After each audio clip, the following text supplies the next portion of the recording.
महात्मा गांधी जयंती यानी 2 अक्टूबर को प्रशांत किशोर की नई राजनीतिक पार्टी हकीकत बन जाएगी। इसके लिए प्रशांत किशोर पिछले 2.5 साल से बिहार के गांवों को पैदल नाप रहे थे।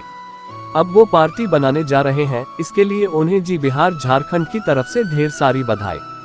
प्रशांत किशोर जनसराज पिछले 2 साल से बिहार में पदयात्रा कर रहे प्रशांत किशोर के लिए अब वो दिन आ गया है जब वे अपने कहे अनुसार राजनीतिक दल की स्थापना करने जा रहे हैं।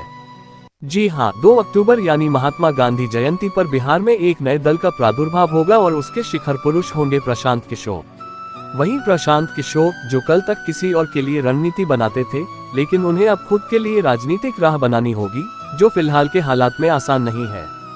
एक तरफ घनघोर और ठेठ राजनीतिज्ञ लालू प्रसाद यादव हैं, तो दूसरी तरफ पिछले 20 साल से बिहार की राजनीति को मथ रहे मुख्यमंत्री नीतीश कुमार। ये देखना दिलचस्प होगा कि प्रशांत किशोर कैसे इस खाटी राजनीतिक जमीन पर खुद के लिए कोई कोना तलाश पाते हैं या नहीं। प्रशांत किशोर ने पार्टी की स्थापना से पहले ही कुछ पासे फेंके हैं। देखना यह है कि जमीन पर इन बाजियों का क्या असर होता है। दिल्ली के पूर्व सीएम अरविंद केजरीवाल की तरह प्रशांत किशोर ने भी बिहार में कुछ अलग तरह की पार्टी के गठन का संकेत दिया है। उनका साफ संदेश है कि जनसुराज बाकी दलों से अलग होगा। प्रशांत किशोर अपनी पार्टी के लिए न केवल प्रबुद्ध वर्ग को जोड़ रहे हैं, बल्कि नौकरशाहों से लेकर समाजसेवियों तक की एक श्रृंखला बना रहे हैं। जनसुराज का सदस्यता अभियान भी इन दिनों जोरों पर है।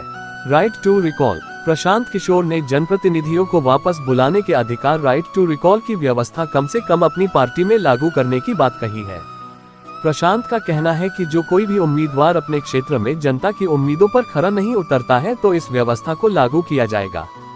इसके लिए टिकट देते समय ही उम्मीदवारों से सहमति का एफिडेविट ले लिया जाएगा। प्रशांत कहते हैं कि संबंधित क्षेत्र के 1/3 पार्टी कार्यकर्ता जनप्रतिनिधि के खिलाफ अविश्वास प्रस्ताव ला सकते हैं। अगर यह पास हो जाता है तो संबंधित विधायक को इस्तीफा देना होगा।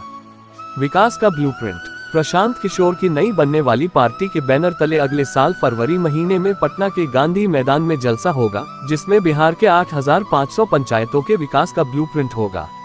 प्रशांत किशोर का कहना है कि पिछले 2.5 साल में पदयात्रा के दौरान राज्य के 60% गांव कवर हो पाए हैं।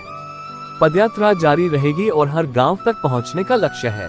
उनका कहना है कि हम केवल समस्याएं नहीं गिनाएंगे, बल्कि उसे दूर करने के रास्ते भी बताएंगे। 15 मिनट में शराबबंदी खत्म। प्रशांत किशोर का एक वीडियो पिछले दिनों बहुत वायरल हुआ था, जिसमें उन्होंने कहा था कि हमारी सरकार बनी तो 15 मिनट में शराबबंदी खत्म कर दी जाएगी। प्रशांत कहते हैं कि शराबबंदी खत्म करने से राज्य के राजस्व में बढ़ोतरी होगी और उसे बेहतर शिक्षा के लिए खर्च करेंगे। प्रशांत ने ये भी कहा कि इस समय केवल नाम की शराबबंदी है।